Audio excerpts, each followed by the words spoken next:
with your host, Andrew Romanella.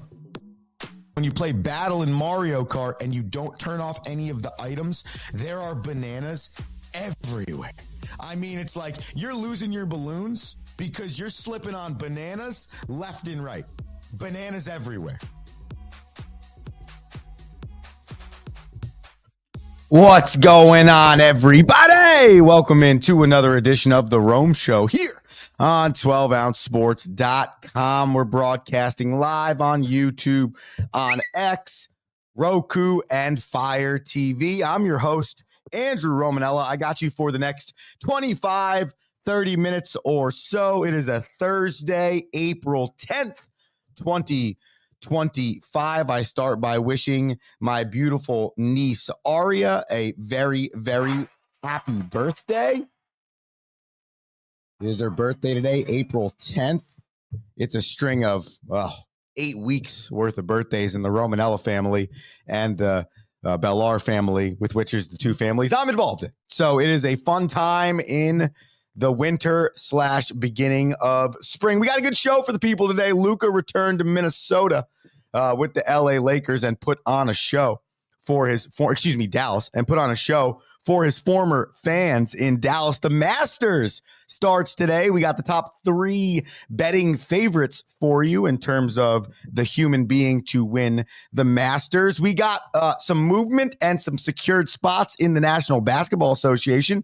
And if we have time, I got a little MLB hot start, not start for the people. So we'll see how that goes as well. I'm sorry if my voice is a little off today.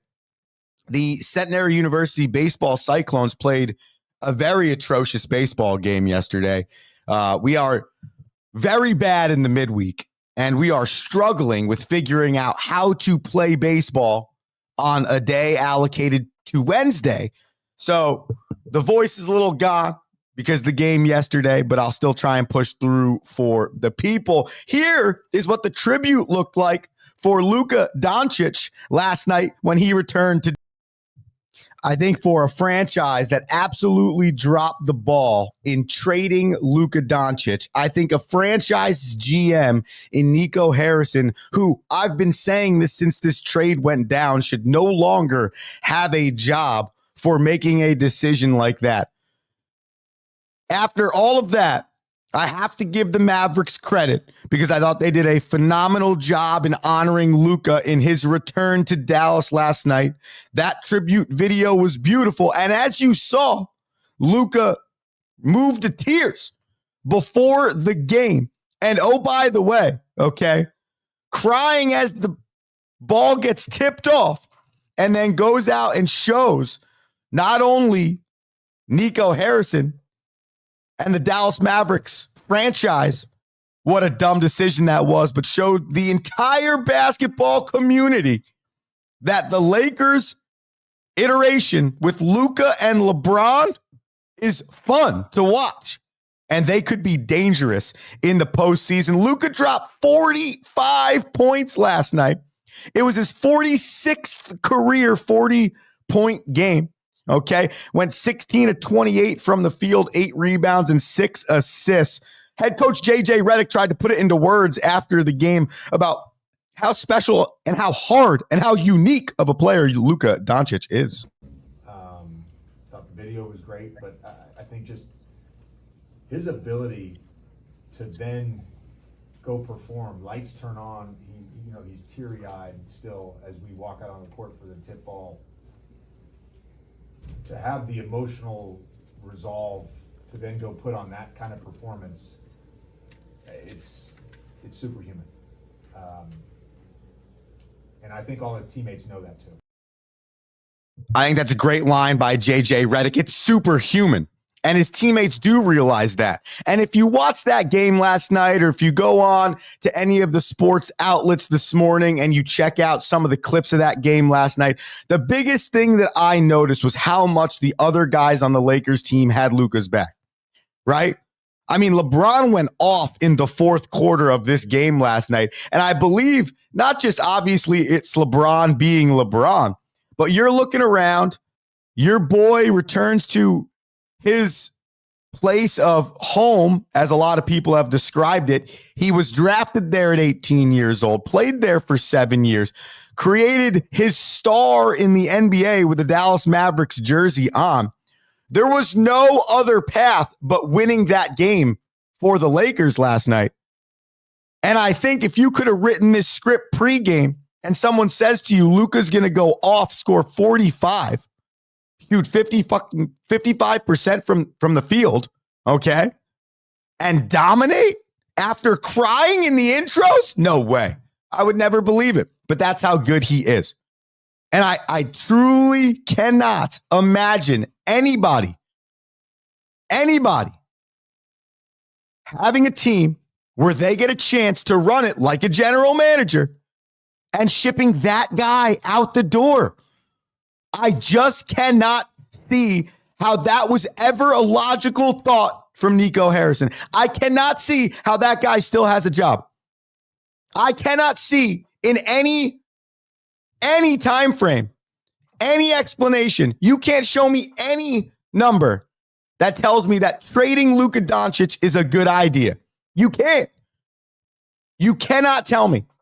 And last night, though just a regular season game, okay, though it's only been 20-some games in Los Angeles, you cannot tell me that wasn't or won't already go down as the worst trade in National Basketball Association history.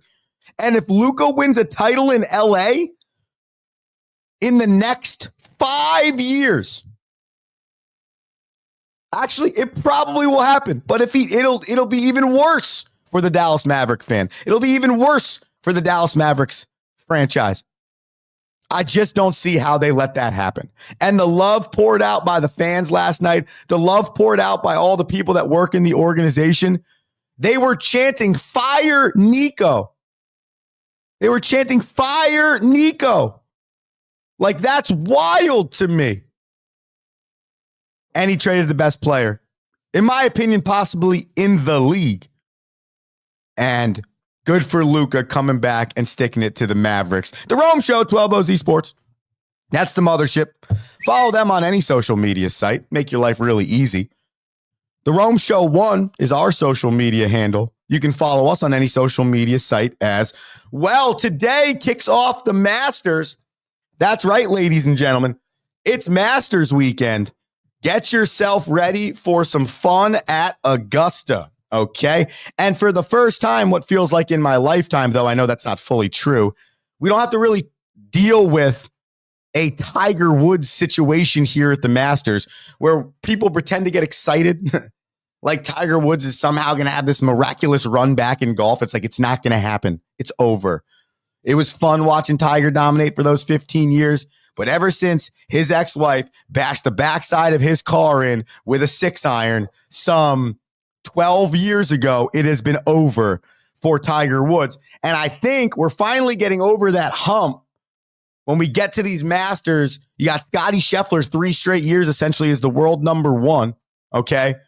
You got Rory, Bryson DeChambeau, Colin Morikawa, right?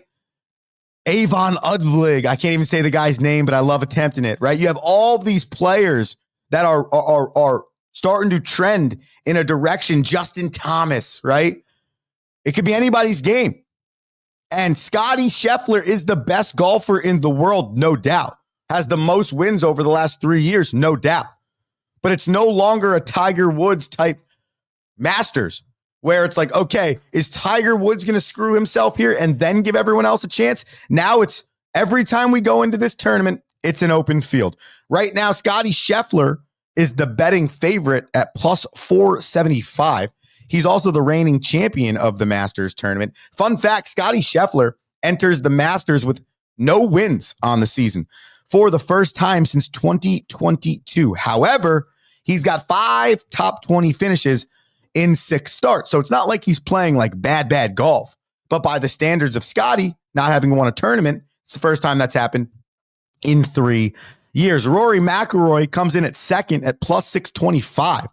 Okay. Rory's playing some really good golf. He's got 2 wins already on the season, and he's finished top 17 in all of his starts this season. Then to round out the top 4 betting favorites, it is Colin Morikawa at plus 1,400 and Bryson DeChambeau at plus 1,500. Both of those dudes' odds have continued to shuffle back and forth. So tune in, starting today, the Masters, baby. Later on, I will give a pick. I guess I could call it my pick.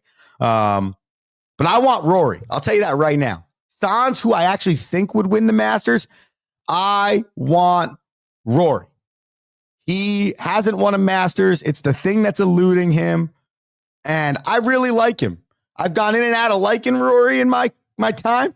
But right now, I'm on a positive wavelength. So I'm looking for a Rory McIlroy victory. But I'll give you who I really, really think is going to win it. The Leadership Library podcast writes in, teams are in 3 categories: 20% in the winning zone, 60% trying to get there, and 20% dysfunctional.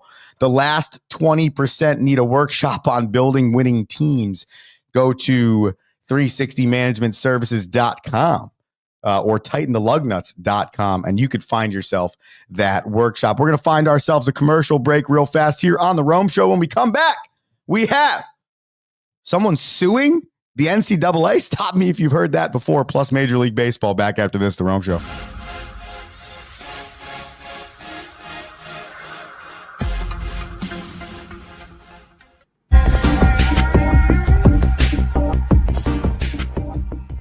Welcome to MyBookie.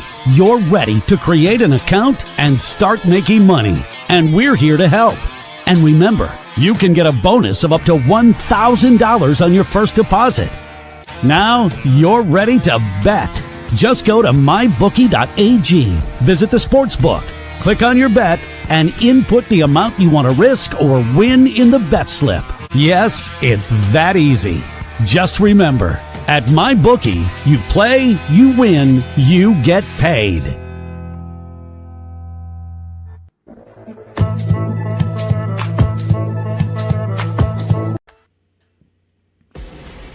Need tickets to that next event? Well, at 12 Ounce Sports, we've got them with soccer anywhere in the world. Tickets to any venue, any sport. Want to go to NCAA or NFL football matches? We've got them. Yeah. Baseball at every level. Every Power 5 matchup is available. Don't forget, costumes and paint are optional. What's that? You want to go to Broadway? We have those too. Want to jam out? Every concert, every artist. That's right, at 12 Ounce Sports, we've got the tickets for less. 12ozsports.com/tickets. That's 12ouncesports.com/tickets. All right, we're back here on The Rome Show, 12ozsports.com. Where do we broadcast? Oh, YouTube, Roku, and Fire TV. So many places that you can go and listen to The Rome Show.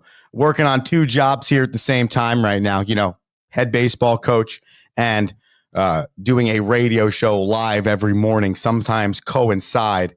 I have my players working on their own baseball routine, while our offensive players, our offense has been down recently. So I want our players to write to me what their individual baseball routine is outside of practice. And I think those are the times that make good people great. Like, whether or not you're an athlete, you could be a business person. You can own a 7-Eleven, right? You could be a baseball coach.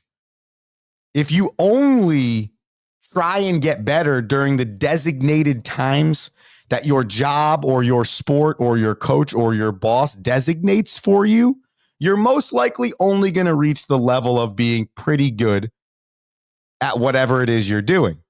But those people that spend a little bit of time on their own, as the common adage goes, while no one is watching, are always the people that reach the height of greatness. It's a fact. And so I'm in the process of challenging my team to figure out what each one of the individuals in our unit could do more on their own to better themselves and the team. Okay? So just your Thursday positivity or your Thursday leadership note from the Rome Show here for the people. By the way, I told you before the break that somebody was suing the NCAA. That someone is Chris Jenkins. You might remember Chris Jenkins. He was the shooting guard for Villanova, I believe in 2016, who hit the bucket three-pointer against North Carolina as time expired. Buzzer went off to win the first national championship for Villanova at that time. Chris Jenkins is suing the NCAA because he believes, and he's actually suing the NCAA in 6 major conferences for limiting athlete pay and restricting his ability to capitalize off his name, image, and likeness while at Villanova. But he's specifically targeting, the fact that his YouTube video of that shot has over 45 million views on it. And he's saying his shot encouraged $22.6 million of donations to Villanova University. So rather than opting in to the settlement that was agreed upon with the NCAA and former athletes that were not able to capitalize off of name, image, and likeness, Chris Jenkins said, absolutely not. I'm going to sue on my own because my own individual shot, my own individual play has netted this not only governing body millions of dollars, my institution millions of dollars, and multiple conferences millions of dollars. And I read a story about this yesterday where Chris Jenkins' point was the NCAA is using my shot in commercials. The NCAA is replaying my shot as a promo. Where's my money back? Where's my financial gain? So I love it. I hope this man gets paid. Okay. But this is a fact across college sports in general. This is not just an NIL thing. Okay. Right now, there are rosters across Division II and Division III sports that bring in, $1.5 to $2.5 million to a school over the course of a 4-year span. And those coaches are underpaid. Their assistants barely make any money, and their programs don't get enough resources. So what happens is these institutions use the college athletics programs as the driver to make more money. Go ahead and be an underpaid admissions counselor for me. Collectively, you'll all bring in 300 to 400 tuitions consistently every year, but we will underpay your coaching staff and we will give less to your program financially than what they need. This goes on. This is the NCAA. This is college athletics. There's no college athletics program, I've always said this, outside of the Power 4 conferences that is actually getting probably what they deserve based on what they bring in institution. I mean, I calculated it at my school over the course of 4 years. I think at a minimum, simple Andrew Romanella, not the brightest bulb in the light bulb closet. Okay. Like $1.2 to $1.5 million my team will bring into our institution over 4 years. And you're telling me that A, you can't pay me more, B, you can't give my players more resources, and or C, why are we even having this conversation? Right? That is college athletics. Flat blank. And so good for Chris Jenkins. His might be different than what I'm talking about, but it's the same principle. All of these schools and these governing bodies and the NCAA make money off all of us. We'll be your little soldiers. We'll get the people to play sports. We'll make sure it all happens. We'll play the games. We'll entertain your fans, but you make the money. You get the benefit. We get nothing. That is the NCAA.